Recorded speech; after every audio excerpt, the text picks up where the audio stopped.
আসসালামু আলাইকুম। ইরানের ভয়ে আমেরিকার কাঁপাকাঁপি শুরু। ভয়ে পালাচ্ছে আমেরিকার সৈন্যরা। ঘাঁটি ছেড়ে ভয়ে পালাচ্ছে আমেরিকার সৈন্যরা। এটা সত্যি। কারণ ইরান সামরিক দিক থেকে শক্তিশালী। ইরান সামরিক দিক থেকে দুর্বল না। ইরান অর্থনৈতিকভাবে দুর্বল, কারণ এটা দুর্বল করে রেখেছে পশ্চিমারা। আমেরিকা নেতৃত্বে পশ্চিমা যে শক্তি আছে, তারা 1979 সালে ইরানের বিপ্লবের পর থেকে একের পর এক অর্থনৈতিক স্যাংশন দিয়ে রাখছে, বাণিজ্যিক স্যাংশন দিয়ে রাখছে, এবং তেল বিক্রির উপর স্যাংশন দিয়ে রাখছে। ইরান যেন তেল বিক্রি করতে না পারে, ইরানের কোনো খনিজ সম্পদে যেন বিক্রি করতে না পারে। ইরানের সাথে কেউ যদি বাণিজ্যিক সম্পর্ক রাখে, তাহলে তারাও সেই নিষেধাজ্ঞার উপর পড়বে, সেই নিষেধাজ্ঞার ভিতরে তারাও পড়বে।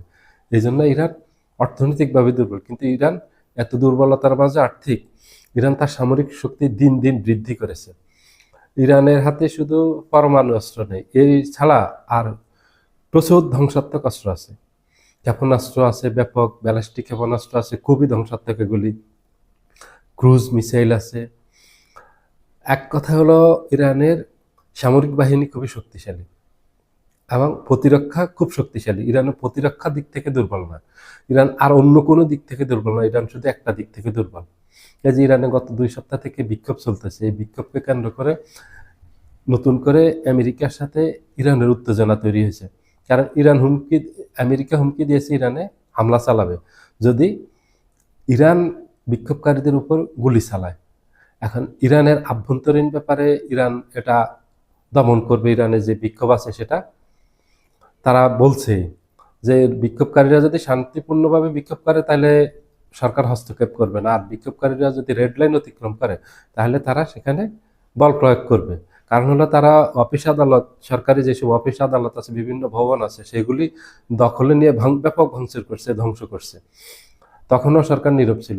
যখন সরকার দেখছে যে বিভিন্ন মসজিদে হামলা চালাচ্ছে, মসজিদে কোনো উপাসনালয়ে হামলা চালানোটা চরম উস্কানি, তখন গিয়ে সরকার রেড লাইন ঘোষণা করছে এবং তখন বলছে যে যদি বিক্ষোভকারীরা রেড লাইন অতিক্রম করে তাহলে তাদেরকে কঠোর হস্তে দমন করবে, এবং সেটা দমন শুরুও করছে।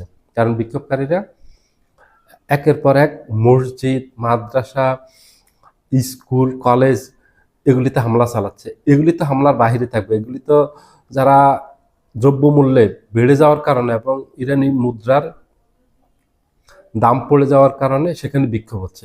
তো তারা যদি বিক্ষোভ করে, তাদের যদি শান্তিপূর্ণ বিক্ষোভ হয়, তাহলে তারা সরকারের বিরুদ্ধে করবে। এখন মসজিদে কেন করবে, মাদ্রাসায় কেন করবে, শিক্ষা প্রতিষ্ঠানে কেন করবে, হাসপাতাল করছে সেগুলিতে কেন করবে, এবং ব্যক্তিগতভাবে যেসব ব্যবসা প্রতিষ্ঠান আছে মানুষের, সেগুলিতে হামলা করছে। এগুলি হচ্ছে উস্কানিমূলক। এগুলি পশ্চিমাদের প্ররোচনায় এগুলি করতেছে এই বিক্ষোভকারীরা। এটা হলো মোসাদের এজেন্ট, সিআইএ এর এজেন্ট, এটা প্রমাণিত হয়েছে। যারা মোসাদের এজেন্ট, সিআইএ এজেন্ট, এটা পরিকল্পিত একটা বিক্ষোভ। এই যে আন্দোলনটা হচ্ছে, এটা পরিকল্পিত, এটা ম্যাটিকুলাস ডিজাইনে এই আন্দোলনটা করা হয়েছে। এটা কোনো হঠাৎ করে 3 সপ্তাহ থেকে শুরু হয়নি।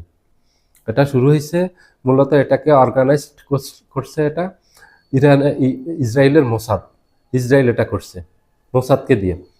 এটা আমেরিকার টরন্টো বিশ্ববিদ্যালয় একটা গবেষণা করছে, গবেষণা করে তারা দেখতে পেয়েছে যে এটা মোসাদ করছে। এই আন্দোলনটাকে অর্গানাইজড করার জন্য কয়েক মাস থেকে মোসাদ কাজ করতেছে। একটা ডিজিটাল প্ল্যাটফর্ম তারা তৈরি করছে আন্দোলনকারীদেরকে উস্কে দেওয়ার জন্য, আন্দোলনকারীদেরকে অর্থ দেওয়ার জন্য, আন্দোলনকারীদেরকে অস্ত্র দেওয়ার জন্য। এই যে ইরানে এত মানুষ মারা যাচ্ছে, এখানে অনেক ফুটেজ দেখা গেছে যে এটা সরকারি বাহিনী করেনি, এটা সাধারণ কিছু নাগরিক একের পর এক গুলি করতেছে। এই ছবিগুলি আসছে। এরা কারা চিহ্নিত করছে? ইরান। এরা হলো আন্দোলনকারীর মুখোশে সিআইএর এবং মোসাদের এজেন্ট। এরা এই হত্যাযজ্ঞ চালিয়ে ইরানকে চাপে ফেলার জন্য, সরকারের পতন ঘটানোর জন্য এগুলি করতেছে। এগুলি এখন সব মিডিয়ায় চলে আসছে। এখন আমেরিকা শেষ ঘোষণা দিয়েছে ইরানে হামলা চালাবে, আক্রমণ করবে ট্রাম্প। ইরানও পাল্টা হুঁশিয়ারি দিয়েছে, যদি ট্রাম্প যদি আক্রমণ করে তাহলে মধ্যপ্রাচ্যের যত ঘাঁটি আছে আমেরিকার, সব ঘাঁটিতে আক্রমণ চালাবে। মধ্যপ্রাচ্যে আমেরিকার 19টা ঘাঁটি আছে, 19টা ঘাঁটি আছে। তার মাঝে সবচেয়ে বড় ঘাঁটি হলো কাতারের আল উদাইদা, যে ঘাঁটি সেখানেই 10,000 সৈন্য মোতায়েন আছে, এবং মধ্যপ্রাচ্যে যে তাদের সেনাবাহিনীর সেন্ট্রাল যে কমান্ড আছে এখান থেকে হয় এটা। এই কাতারের আল উদেইদা, কাতারের আল উদেইদা খুবই গুরুত্বপূর্ণ ঘাঁটি আমেরিকার। এটার সব সৈন্যকে এখান থেকে প্রত্যাহার করে নেওয়া হয়েছে। আমেরিকা ঘোষণা দিয়েছে এখান থেকে যেন সব সৈন্য প্রত্যাহার করে নেওয়া হয়। এটা কূটনৈতিক সূত্রে রয়টার্স জানিয়েছে আজকে। আমেরিকা জানে যে ইরান অর্থনৈতিকভাবে দুর্বল হলেও সামরিকভাবে খুব শক্তিশালী, এবং ইরান কিন্তু আমেরিকার যত ঘাঁটি আছে এটা ইরান ঘোষণাই দিয়েছে আক্রমণ করবে, এবং এটা সত্যি আক্রমণ করবে। আমেরিকাটা জানে, এটা বুঝে।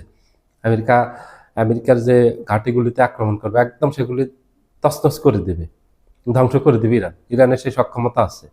ইরানের হাতে আধুনিক, একদম সর্বাধুনিক, একেবারে লেটেস্ট অনেক অস্ত্র আছে, এবং এগুলি খুব কার্যকরী। এগুলি গত বছর ইসরায়েল ইরানের যে 12 দিনের যুদ্ধ হয়েছে সেই যুদ্ধে এখানে এই অস্ত্রগুলি পরীক্ষিত। এটা পশ্চিমারাও জানে। এই জন্য এই যে ডোনাল্ড ট্রাম্প হুঁশিয়ারি দিচ্ছে ইরানকে, কিন্তু আক্রমণ করতেছে, আক্রমণে যাচ্ছে না, কারণ ইরানের ব্যাপারে খুব ভেবেচিন্তে আমেরিকাকে পদক্ষেপ নিতে হবে। এটা আমেরিকার সামরিক বিশ্লেষকরাও বলছেন। কি ধরনের ক্ষতি হতে পারে ইরানে আমেরিকা যদি হামলা করে, কি ধরনের সুবিধা অসুবিধা হতে পারে, সব দিয়েছেন। যদি ইরানে আক্রমণ করে তাহলে ইরান কি ধরনের পাল্টা আক্রমণ করবে এবং আমেরিকার কি মাপের ক্ষয়ক্ষতি হবে, এটা একটা বিশ্লেষণ তাদেরকে দিয়েছে তাদের সামরিক বিশ্লেষকরা। ওটার হিসেবে বড় ঘাঁটি যেটা আছে উদাইদা, সেখান থেকে সৈন্য প্রত্যাহার শুরু করছে, এবং অন্যান্য ঘাঁটির থেকে সৈন্য প্রত্যাহার করবে, কারণ অন্যান্য সকল ঘাঁটিতে হামলা চালাবে সেই সক্ষমতা ইরানের আছে। ইরানের সামরিক সক্ষমতা অনেক, এটা পশ্চিমারাও জানে, ইসরায়েলও জানে, আমেরিকাও খুব ভালোভাবে জানে। এই তথ্যগুলি আমেরিকার কাছে আছে, কারণ তাদের গোয়েন্দা নেটওয়ার্ক খুব শক্তিশালী। ইরানের হাতে কি ধরনের স্ট্র্যাটেজিক অস্ত্র আছে, কতটুকু কার্যকরী, এগুলির কতটুকু রেঞ্জের, এগুলির ধ্বংসাত্মক ক্ষমতা কেমন, এগুলি তারা জানে তারা আগের থেকে প্রস্তুতি নিচ্ছে। ইরানও যুদ্ধের জন্য সম্পূর্ণ প্রস্তুত ঘোষণাই দিয়েছে। যদি ইরানে হামলা চালানো হয় তাহলে ইরানও ঘোষণা দিয়েছে ইরান পাল্টা আমেরিকার যত ঘাঁটি আছে সেগুলিতে হামলা চালাবে, এবং আমেরিকার যত এখানে প্রতিষ্ঠান আছে, বেসরকারি প্রতিষ্ঠান, ওগুলিতে হামলা চালাবে। ইরান ছেড়ে দিবে না। সবাই ভালো থাকবেন। আল্লাহ হাফিজ।